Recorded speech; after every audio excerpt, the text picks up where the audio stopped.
ನಾನು ಮತ್ತು ಸುನಿಲ್ ಇಬ್ಬರು ಕೂಡ 2011ರಲ್ಲಿ ಇದೇ ದರ್ಶನ್ ಅರೆಸ್ಟ್ ಆದಾಗ ರಾತ್ರೋರಾತ್ರಿ ಚೇಸನ್ನು ಫಾಲೋ ಮಾಡ್ಕೊಂಡು ಬಂದಿದ್ವಿ ಜೈಲಿಗೆ ಹೋಗಿದ್ದ ಸಂದರ್ಭದಲ್ಲಿ. ಅದಾದ ಬಳಿಕ ಯಡಿಯೂರಪ್ಪ ಅವರು ಇದೇ ಜೈಲಿಗೆ ಹೋಗಿದ್ರು, ಕಟ್ಟಾ ಸುಬ್ರಹ್ಮಣ್ಯ ನಾಯ್ಡು ಅವರು ಜೈಲಿಗೆ ಹೋಗಿದ್ರು. ಈ ಎಲ್ಲ ರಿಪೋರ್ಟಿಂಗನ್ನು ಮಾಡಿದಂಥ ಸಂದರ್ಭದಲ್ಲಿ ಅದಾದ ಬಳಿಕ ಆಗ ಇದ್ದಂಥ ಬಂದೋಬಸ್ತ್ ಅಷ್ಟೊಂದು ಇವತ್ತಿಗೆ ಇಲ್ಲ. ಆದರೆ ಇವತ್ತು ಜಾಸ್ತಿ ಮೊದಲೇ ಅವತ್ತಿರಲಿಲ್ಲ. ಜೈಲಿಗೆ ಕರ್ಕೊಂಬಂದಾಗ ಇದ್ದಂಥ ಬಂದೋಬಸ್ತ್ ದೊಡ್ಡ ಮಟ್ಟದಲ್ಲಿತ್ತು. ಶಶಿಲತಾ ಅವರ ಕರ್ಕೊಂಬಂದಾಗ, ಶಶಿಕಲಾ ಅವ್ರನ್ನ ಕೂಡ ಕರ್ಕೊಂಬಂದಾಗ ದೊಡ್ಡ ಮಟ್ಟದಲ್ಲಿ ಬಂದೋಬಸ್ತನ್ನು ಕೂಡ ಮಾಡಿಕೊಳ್ಳಲಾಗಿತ್ತು. ಆದರೆ ಇವತ್ತು ಒಂದು ಪ್ರಶ್ನೆ ಉದ್ಭವ ಆಗೋದು, ಇಲ್ಲಿವರೆಗೂ ಇಲ್ಲಿಂದ ಯಾರನ್ನೂ ಕೂಡ ಒಳಗಡೆ ಬಿಡ್ತಾ ಇಲ್ಲ. ಏನು ಕಾರಣ? ಇಲ್ಲಿಗೆ ಎಲ್ಲರನ್ನೂ ಕೂಡ ಇಲ್ಲಿಗೆ ತಡೆ ಹಿಡಿದು ಇಲ್ಲಿಂದ ವಾಪಸ್ ಕಳಿಸುವಂಥ ಕೆಲಸಗಳಾಗುತ್ತೆ. ಯಾಕೆ ಹೀಗೆ ಮಾಡ್ತಾರೆ ಅಂತ? ಎಸ್, ನಾಗೇಂದ್ರ, ಇಲ್ಲಿ ಒಂದು ಭದ್ರತೆಯ ಕಾರಣ ಇರುವಂಥದ್ದು. ಯಾಕೆಂದರೆ ದರ್ಶನ್ ಅವರು ತುಂಬಾ ಸೆಲೆಬ್ರಿಟಿ, ಹಲವಾರು ಸಿನಿಮಾಗಳಲ್ಲಿ ಅಭಿನಯಿಸಿದ್ದಾರೆ. ಅವರಿಗೆ ಸಾಕಷ್ಟು ಜನ ಅಭಿಮಾನಿಗಳು ಕೂಡ ಇದ್ದಾರೆ. ಒಂದು ವೇಳೆ ಅವ್ರನ್ನ ಒಳಗಡೆ ಕರ್ಕೊಂಡು ಹೋಗುವಂಥ ಟೈಮ್ನಲ್ಲಿ ಏನಾದರೂ ಅಟ್ಯಾಕ್ ಮಾಡುವಂಥದ್ದು ಅಥವಾ ಯಾವುದೇ ರೀತಿಯ ಅಹಿತಕರ ಘಟನೆಗಳು ಕೂಡ ನಡಿಬಾರ್ದು ಅನ್ನೋ ಕಾರಣಕ್ಕೋಸ್ಕರ ಮುಂಜಾಗ್ರತಾ ಕ್ರಮವಾಗಿ ಇಲ್ಲಿವರೆಗೆ ಮಾತ್ರ ಬ್ಯಾರಿಕೇಡ್ ಹಾಕಿದ್ದಾರೆ. ಇಲ್ಲಿಂದ ಮುಂದಕ್ಕೆ ಯಾರಿಗೂ ಕೂಡ ಒಳಗಡೆ ಹೋಗೋದಕ್ಕೆ ಅವಕಾಶವನ್ನು ಕೊಟ್ಟಿಲ್ಲ. ಈಗ ಇಲ್ಲಿಂದ ಯಾರನ್ನೂ ಕೂಡ ಒಳಗಡೆ ಹೋಗೋದಕ್ಕೆ ಅವಕಾಶ ಕೊಡೋದಿಲ್ಲ. ಇಲ್ಲಿಂದ ಒಳಗೆ ಹೋದ ಬಳಿಕ ದರ್ಶನ್ ವಾಹನ ಒಳಗಡೆ ಹೋಯಿತು, ನಮ್ಮ ವೀಕ್ಷಕರೆಲ್ಲರೂ ಕೂಡ ಅದನ್ನು ನೋಡಿದ್ರು. ಇಲ್ಲಿಂದ ಒಳಗೆ ಹೋದ ಬಳಿಕ ಅಲ್ಲಿ ಒಳಗಡೆ ಏನೆಲ್ಲ ಆಗುತ್ತೆ ಅಪ್ ಟು ಜೈಲ್ ಒಳಗಡೆ ಹೋಗೋವರೆಗೂ? ಎಸ್, ಮೊದಲನೇದಾಗಿ ಆರೋಪಿಗಳನ್ನು ಕರ್ಕೊಂಬಂದಿರುವಂತಹ ಪೊಲೀಸರು ಈ ಕೋರ್ಟಿಂದ ಆರ್ಡರ್ ಆಗಿರುವಂಥದ್ದು, ಜುಡಿಷಿಯಲ್ ಕಸ್ಟಡಿಗೆ ಆರ್ಡರ್ ಆಗಿರೋ ಆದೇಶದ ಕಾಪಿಯನ್ನು ಜೈಲಿನ ಅಧಿಕಾರಿಗಳಿಗೆ ತೋರಿಸ್ತಾರೆ. ಅದಾದ ನಂತರ ಎಷ್ಟು ಜನ, ಈಗ 4 ಜನರಿಗೆ ಜುಡಿಷಿಯಲ್ ಕಸ್ಟಡಿ ಆಗಿರುವಂಥದ್ದು, ಆ 4 ಜನರ ಹೆಸರು ವಿವರಗಳನ್ನು ನಮೂದು ಮಾಡ್ಕೋತಾರೆ. ಅದಾದ ನಂತರ ಅವರಿಗೆ ಇಂಥ ಬ್ಯಾರಕ್ಕಿಗೆ ಅಂಥೇಳಿ ಡಿಪ್ಲಾಯ್ ಆಗಿರುತ್ತೆ. ಸೊ ಈಗ ಈ ಕೇಸ್ನಲ್ಲಿ ಇತ್ತೀಚಿನ ವರ್ಷಗಳಲ್ಲಿ ಏನಾಗ್ತಿದೆ ಅಂದರೆ, ಕೋವಿಡ್ ಬಂದ ನಂತರ ಮೊದಲನೇದಾಗಿ ಕ್ವಾರಂಟೈನ್ ಸೆಲ್ಲಿಗೆ ಹಾಕ್ತಾರೆ. ಆ ಕ್ವಾರಂಟೈನ್ ಸೆಲ್ಲಿಗೆ ಹಾಕಿದ ನಂತರ ಅದಾದ ಬಳಿಕ 7 ದಿನ 8 ದಿನಗಳ ಕಾಲಾವಕಾಶ ಇರುತ್ತೆ. ಅದಾದ ಬಳಿಕ ಅವ್ರನ್ನ ಬೇರೆ ಕಡೆ ಶಿಫ್ಟ್ ಮಾಡುವಂಥ ಕೆಲಸಗಳು ಕೂಡ ಆಗುತ್ತೆ. ಆ್ಯಂಡ್ ದರ್ಶನ್ ಸೆಲೆಬ್ರಿಟಿ ಆಗಿರೋದ್ರಿಂದಾಗಿ ಬಹುಶಃ ಪ್ರತ್ಯೇಕ ಬ್ಯಾರಕ್ನ ಕೊಡುವಂಥ ಚಾನ್ಸಸ್ ಇದೆ. ಒಂದು ವೇಳೆ ಇದ್ರೂ ಕೂಡ ಈ ಕೇಸ್ನಲ್ಲಿ ಅವ್ರ ಜೊತೆ ಬೇರೆ ಯಾರ್ಯಾರು ಆರೋಪಿಗಳಾಗಿದ್ದಾರೆ ಅವ್ರು ಮಾತ್ರ ಅವ್ರ ಜೊತೆಗೆ ಇರುವಂಥ ಚಾನ್ಸಸ್ ಇದೆ. ಬೇರೆಯವ್ರನ್ನ ದರ್ಶನ್ ಇರೋ ಕಡೆ ಹೋಗೋದಕ್ಕೂ ಕೂಡ ಅವಕಾಶ.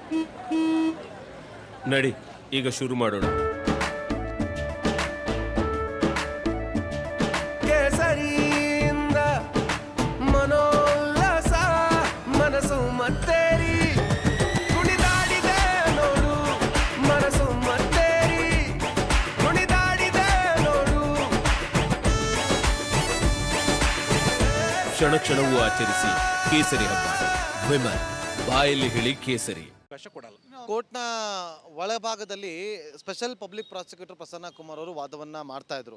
ಆ ಸಂದರ್ಭದಲ್ಲಿ ಪೊಲೀಸರು ಮನವಿಯನ್ನು ಮಾಡಿಕೊಂಡಿದ್ದಾರೆ, ಕೆಲ ಆರೋಪಿಗಳನ್ನು ಬೇರೆ ಜೈಲಿಗೆ ಶಿಫ್ಟ್ ಮಾಡಬೇಕು ಅಂತೇಳಿ ಅವರು ರಿಕ್ವೆಸ್ಟನ್ನು ಮಾಡಿದಾಗ ಅದನ್ನು ಪ್ರಸ್ತಾಪ ಮಾಡ್ತಾರೆ. ವಿಚಾರವನ್ನು ಅದನ್ನು ಅಕ್ಸೆಪ್ಟ್ ಕೂಡ ಮಾಡಿದ್ರೆ ಸೋಮವಾರ ಬೆಳಗ್ಗೆ ಅದಕ್ಕೆ ಸಂಬಂಧಪಟ್ಟಂತೆ ವಿಚಾರಣೆಯನ್ನು ಮಾಡೋಣ. ಅಲ್ಲಿವರೆಗೂ ಎಲ್ಲರೂ ಕೂಡ ಪರಪ್ಪನ ಅಗ್ರಹಾರದಲ್ಲೇ, ಅಂದರೆ ಪರಪ್ಪನ ಅಗ್ರಹಾರ ಕೇಂದ್ರ ಕಾರಾಗೃಹದಲ್ಲೇ ಇರಲಿ ಅಂತೇಳಿ ಆ ನ್ಯಾಯಾಧೀಶರು ಸೂಚನೆಯನ್ನು ಕೂಡ ಕೊಟ್ಟಿದ್ದಾರೆ.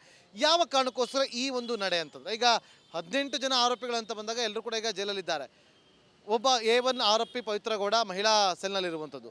ಇವರನ್ನು ಹೊರತುಪಡಿಸಿ ಎಲ್ಲರೂ ಕೂಡ ಒಟ್ಟಿಗೆ ಇರಿಸೋದಕ್ಕೆ ಬೇಡ, ಬೇರೆ ಕಡೆ ಇಡಬೇಕು ಅಂತೇಳಿ ಮನವಿಯನ್ನು ಮಾಡಿಕೊಂಡದ್ದು ಏನು ಕಾರಣ ಅಂತ? ಈಗ ಈ ಕೇಸ್ನಲ್ಲಿ ಒಟ್ಟು 17ರಿಂದ 18 ಜನ ಆರೋಪಿಗಳು ಇರುವಂಥದ್ದು. ಆರೋಪಿಗಳು ಎಲ್ಲರೂ ಒಂದೇ ಕಡೆ ಇದ್ದರೆ ಇವರು ಇಲ್ಲೇ ಇದ್ದುಕೊಂಡು ಬೇರೆ ಏನಾದರೂ ಕಾನ್ಸ್ಪಿರಸಿ ಮಾಡುವಂಥ ಸಾಧ್ಯತೆಗಳು ಇರುತ್ತೆ ಅಂತೇಳ್ಬಿಟ್ಟು.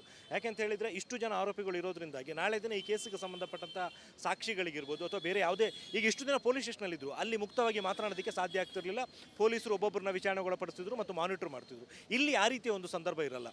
ಪ್ರತ್ಯೇಕವಾಗಿ ಅವರು ಅಷ್ಟು ಜನ ಇರುವಂಥ ಟೈಮ್ನಲ್ಲಿ ಮತ್ತೆ ಬೇರೆ ಏನಾದರೂ ಕಾನ್ಸ್ಪಿರಸಿ ಮಾಡಿ ನಾಳೆ ದಿನ ಸಾಕ್ಷಿನಾಶ ಮಾಡುವಂಥದ್ದಕ್ಕೆ ಸಂಬಂಧಪಟ್ಟಂತೆ ಪ್ರಯತ್ನ ಪಡ್ಬೋದು ಅನ್ನೋ ಕಾರಣಕ್ಕೋಸ್ಕರ ಪ್ರತ್ಯೇಕವಾಗಿ ಇಡುವಂಥ ಒಂದು ಚಿಂತನೆ ಇರುವಂಥದ್ದು. ಅದೇ ಕಾರಣಕ್ಕೋಸ್ಕರ ಬೇರೆ ಜೈಲುಗಳಿಗೆ ಶಿಫ್ಟ್ ಮಾಡೋ ಸಂಬಂಧ ಯೋಚನೆ ಇರುವಂಥದ್ದು. ಆ್ಯಂಡ್ ಈ ಹಿಂದೆ ಕೂಡ ಹಲವಾರು ಪ್ರಕರಣಗಳಲ್ಲಿ ಈಗ ಸುಮಾರು 10ರಿಂದ 12 ಜನ ಆರೋಪಿಗಳು ಇರುವಂಥ ಕೇಸಸ್ ಏನಿತ್ತು, ಆ ಪ್ರತಿಯೊಂದು ಕೇಸುಗಳಲ್ಲೂ ಒಬ್ಬೊಬ್ಬ ಆರೋಪಿಯನ್ನು ಒಂದೊಂದು ಜೈಲಲ್ಲಿ ಇಟ್ಟಿರುವಂಥ ಇನ್ಸಿಡೆಂಟ್ಗಳು ಕೂಡ ಇದ್ದಾವೆ.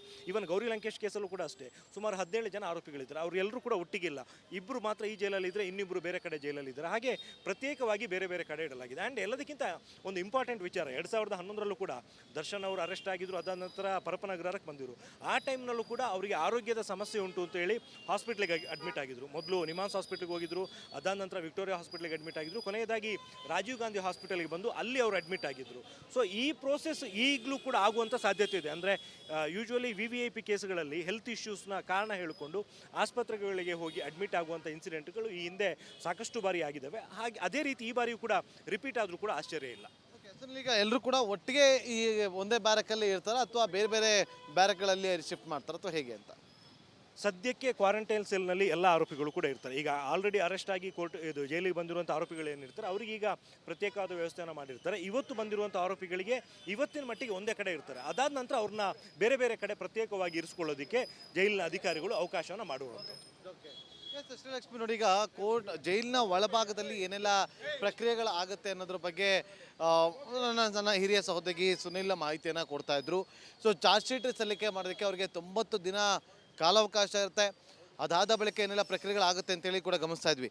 ಮತ್ತೊಂದು ಕಡೆ ರಿಮ್ಯಾಂಡ್ ಅಪ್ಲಿಕೇಶನಲ್ಲಿ ಉಲ್ಲೇಖ ಮಾಡಿರುವಂಥ ಒಂದಷ್ಟು ಪ್ರಮುಖ ಅಂಶಗಳನ್ನು ಕೂಡ ಅಲ್ಲಿ ಗಮನಿಸ್ತಾ ಇದ್ವಿ. ನಾಗರಾಜ್ ನನ್ನ ಸಹೋದರಿ ಅದಕ್ಕೆ ಸಂಬಂಧಪಟ್ಟಂತೆ ಎಕ್ಸ್ಪ್ಲೈನ್ ಕೂಡ ಮಾಡ್ತಾ ಇದ್ದು. ಅಂದರೆ ಕಾನೂನಿನ ಮೇಲೆ ಇವ್ರು ಯಾರಿಗೂ ಕೂಡ ಕಿಂಚಿತ್ತೂ ಗೌರವ ಇಲ್ಲ ಅನ್ನೋದು ಇಲ್ಲಿ ಬಹಳ ಸ್ಪಷ್ಟವಾಗಿ ಗೊತ್ತಾಗ್ತದೆ. ಅದೇ ಅಂಶವನ್ನು ರಿಮ್ಯಾಂಡ್ ಅಪ್ಲಿಕೇಶನಲ್ಲೂ ಕೂಡ ಉಲ್ಲೇಖ ಮಾಡಿರುವಂಥದ್ದು.